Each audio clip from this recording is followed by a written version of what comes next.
Hey, it's Lynn Galadner, and this is the Make Meaning podcast. I'm founder of the Your People marketing and PR agency, and I lead the Make Meaning movement, a platform that helps purpose-driven visionaries and leaders do business with meaning. On this podcast, you'll hear stories of how people dare to take chances to live the life they want, with meaningful work and purposeful days.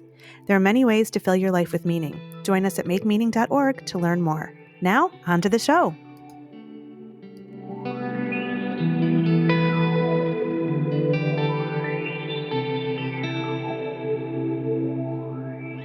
Dr. John Hartig joins me today on the Make Meaning podcast to talk about his career in and passion for developing a stewardship ethic for the Great Lakes and the natural world. John is a visiting Fulbright Scholar at the Great Lakes Institute for Environmental Research at the University of Windsor, and also the Great Lakes Science Policy Advisor for the International Association for Great Lakes Research. But even more than those impressive titles, John has written 5 books and more than 100 articles about the environment. For 14 years, he served as Refuge Manager for the Detroit River International Wildlife Refuge, and he's received a number of awards for his work, including the 2017 Community Peacemaker Award from Wayne State University's Center for Peace and Conflict Studies. Dr. John Hartig, welcome to the Make Meaning podcast. Thank you so much, Lynn. It's good to be with you. It's such an honor to speak with you, and I literally could spend an entire episode just singing your praises and enumerating your accolades, but I won't. I'd rather hear your personal story and learn about where your passion for this work began. So why don't we begin with you telling me how you first fell in love with the environment and with the notion that you wanted to inspire others to protect it? Well, Lynn, for most people, it goes back to your youth. And for me, I had a family that loved to take vacations up north, and we would go up north to inland lakes and the Great Lakes, and we'd visit state parks, and we would canoe, and we would fish, and we would have these amazing sort of in the classic up north experience of a Michigander, Sure. But when we came back, I lived in Allen Park, just a little bit south of Detroit. And we would still go out and we would go to Belle Isle, and we would, they had the bicycles built for two, and we would go around the island and we would canoe. They had the canoe livery, and we would go down Southfield Boulevard, in Allen Park. It's a boulevard there, and you'd go down to the foot of Southfield, and it ends right in the Detroit River. And there's a park there. It's called Dingle Park now, and we would go, fishing and everything. But back when I was young in the late 60s, there was so much oil on the river, and I couldn't understand in my mind why Detroit River had to be so polluted. And then we would go up north and visit these pristine inland lakes and canoe in rivers and see the Great Lakes that were, amazing and everything. And how could that was such a contrast? It was such a paradox for me. And then when I was and I had, repeating experiences with that. I would go down, our family would go down to Sterling State Park, and back in the 60s, it was closed to swimming. I had many experiences in the outdoors in my youth. In the summer, we would go up to northern Michigan and vacation in pristine inland lakes and on the Great Lakes. We would visit state parks. We would canoe. We would fish. Amazing experiences. When we came home, we still liked to be outdoors. And so we would go to Belle Isle, and we would, canoe, and we would rent bicycles built for two, and we would picnic, and we would also go down to the end of Southfield Boulevard in Allen Park. It was a boulevard, and it would dead end at the Detroit River, and there's a park there that's called Dingle Park now, and we would fish down there. And I could not believe how much oil was on the Detroit River, and how all the rocks along the shoreline were just, soaked in oil. And how could that be? How could one be so beautiful and pristine and one be so polluted? Right. I never quite understood that.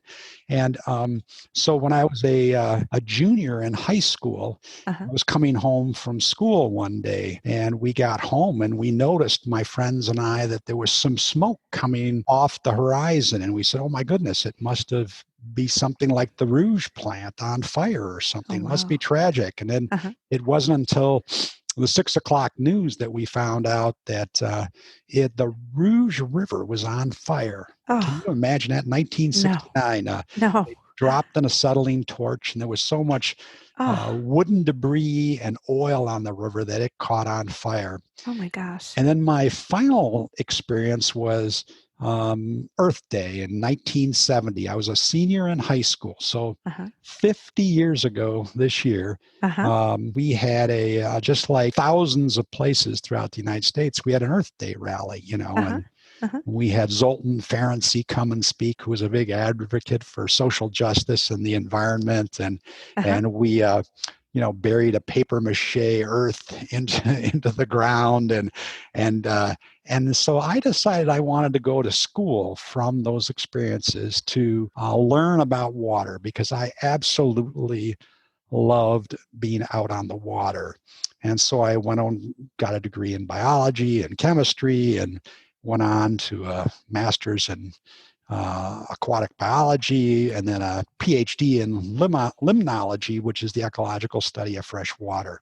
Okay. And so I decided I wanted to make a difference. I wanted to do that, and I've followed that interest my Uh-huh. entire career, and have worked on cleaning up some of the most polluted areas of the Great Lakes. I've worked on all 5 of the Great Lakes, and Wow.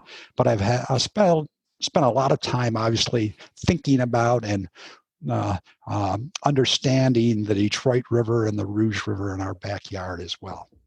It's really interesting that you say it goes back to childhood. And, when I work with people on meaning and purpose through the Make Meaning movement, we always go back to that, because I think we know early on what we love to do, what we're good at doing, what inspires passion in us. And I do believe that every person on this planet is put here for a reason and has something unique to contribute, to make the world better, to leave a legacy.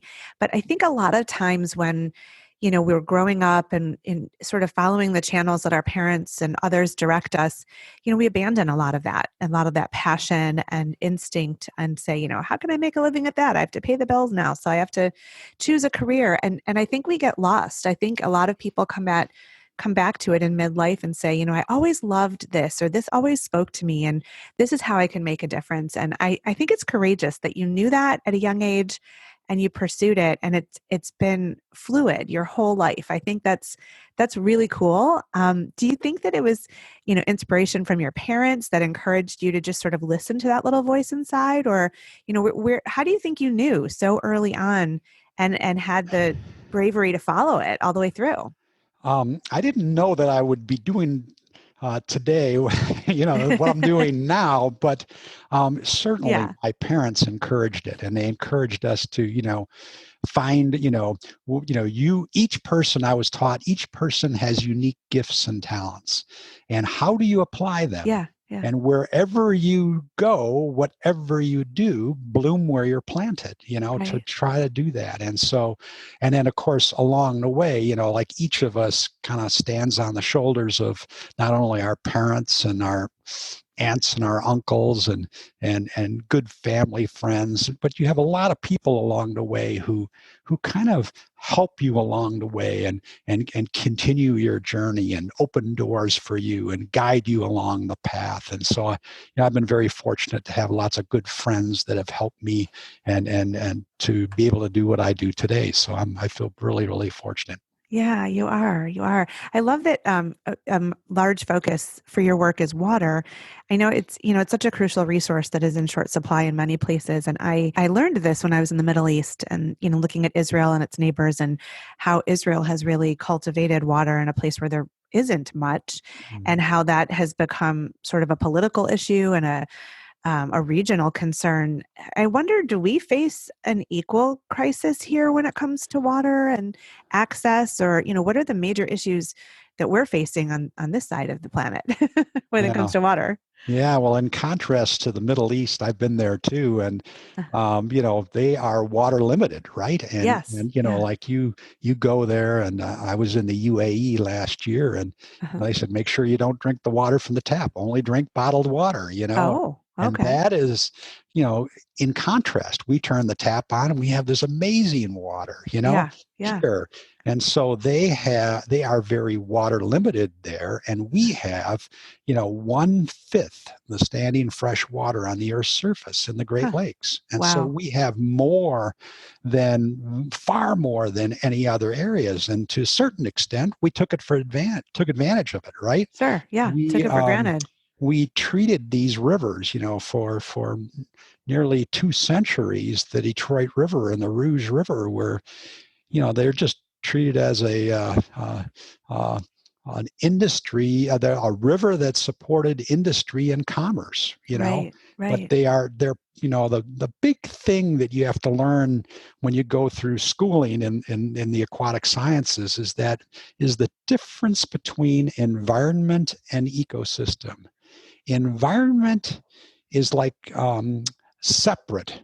Uh-huh. Environment is like a house. A Okay. house is separate from us. A house is across the street. Okay.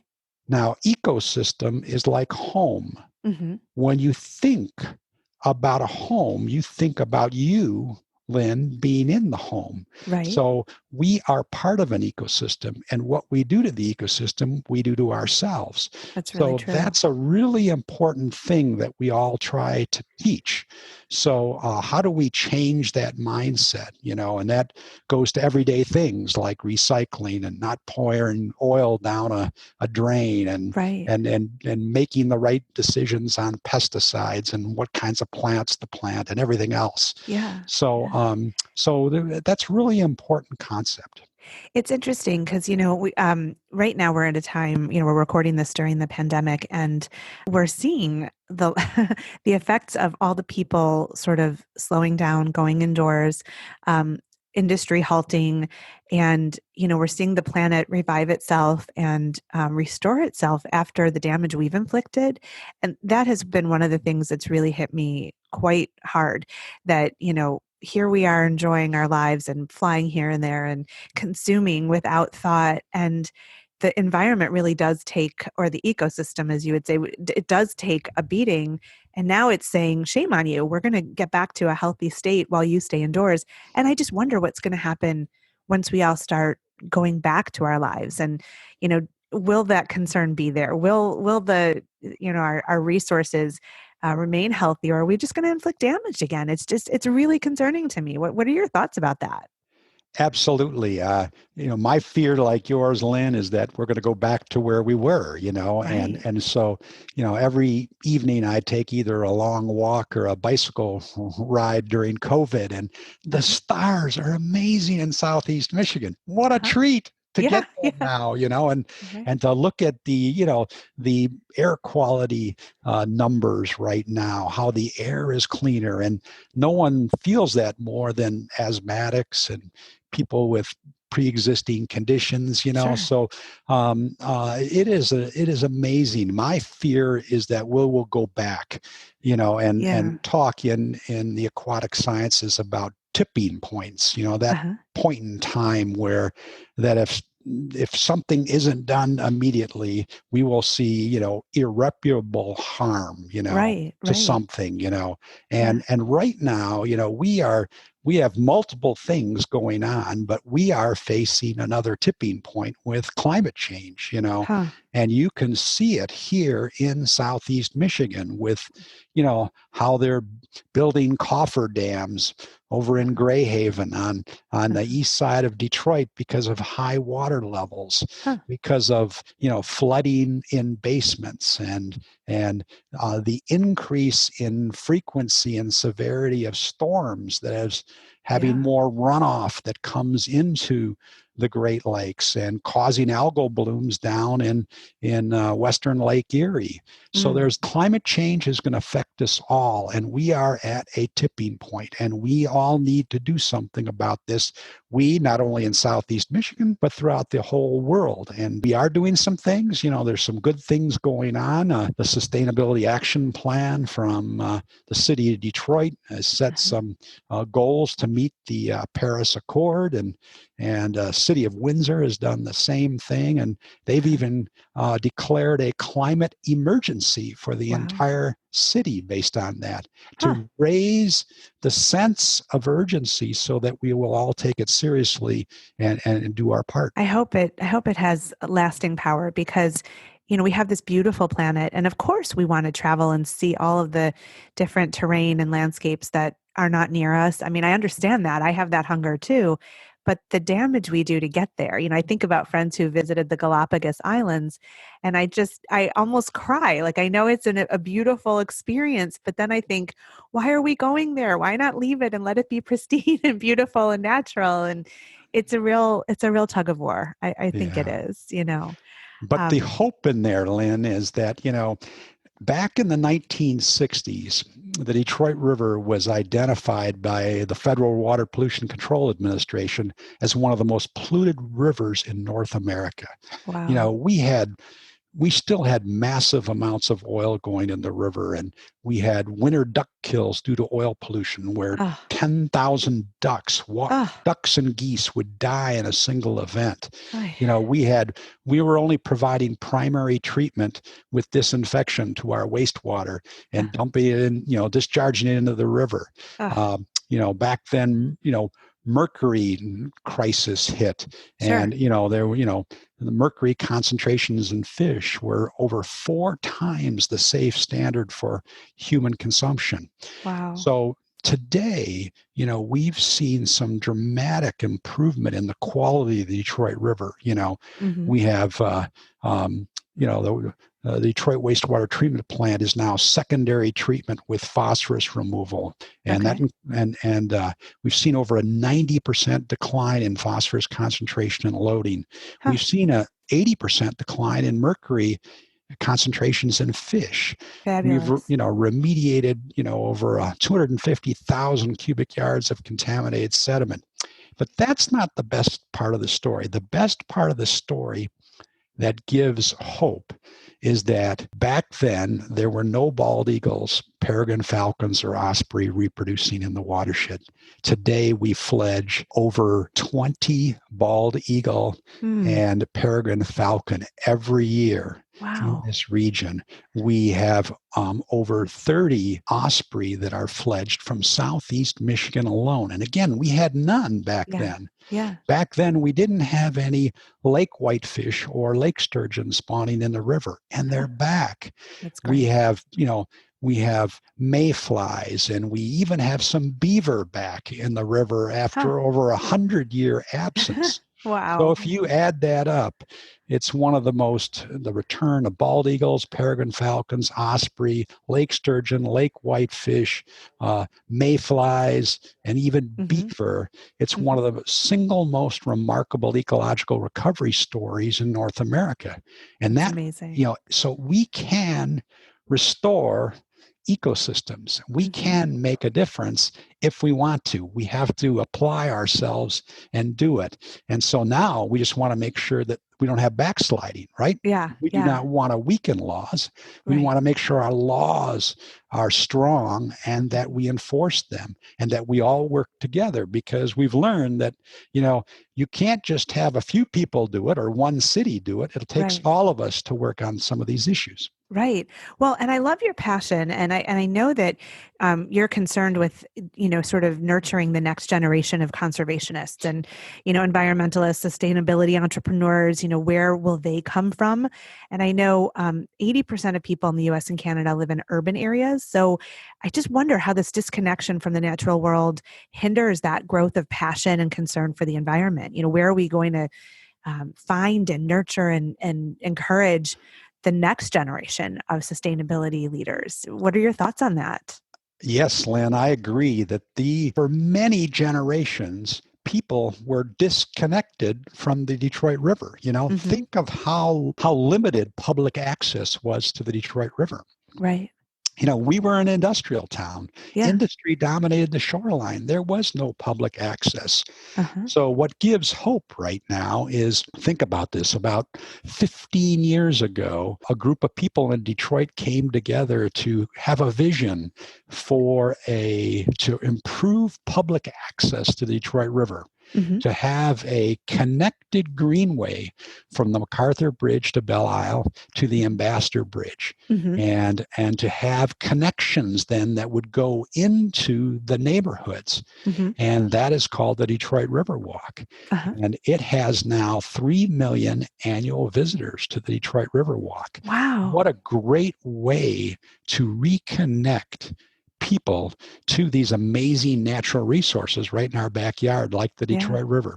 Think of places like the Outdoor Adventure Center on the Riverwalk. Think of Belle Isle, which has the second highest attendance of all state parks in the entire United States. So we also need to have citizen science.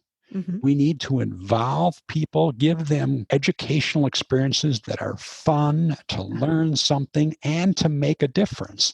To see how what they are doing in citizen science can make a difference in environmental cleanup, conservation activities.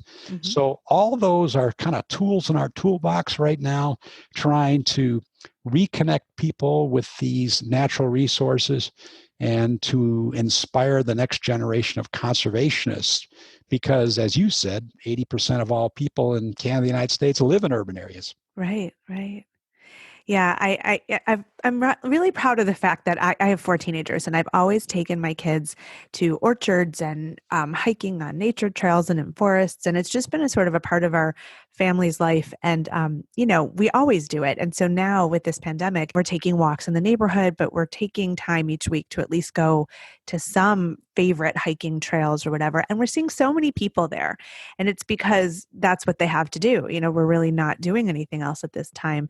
And I think that's such a blessing because we've always enjoyed it, but there's just something exhilarating about being out in nature and putting everything else aside, looking up and seeing the sky and just knowing you're a part of it and that you're a humble part of it too. It's so much bigger than you. And I hope that there's an impact from that from this time as well, that people are changed by it and realize, you know what, I really liked being in nature a lot and I want to continue that. Yeah, and then the next step from that is to have that, inspirational moment is to do something like be part of an urban garden, be part of a project to clean up a stream, to be part of Rouge Rescue with Friends of the Rouge when it opens again.